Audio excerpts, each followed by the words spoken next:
Hey, what's going on guys? Elliott here, AKA Apartment Bartender.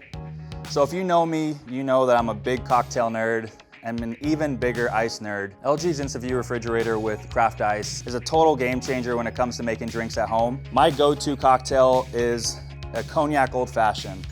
Now it's something traditionally made with bourbon whiskey or rye whiskey. I like cognac because it helps to soften up the cocktail. It's light, bright, fruity, and again, it just adds a little bit more depth for me. So an old fashioned is a really easy cocktail to make. I think it's one that you should definitely have up your sleeve. There's just 3 ingredients. You have your spirit, you have your bitters, and you have your syrup. So it's a stirred cocktail.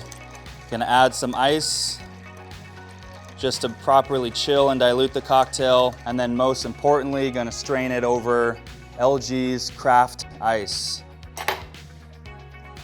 And just look how pretty that looks too.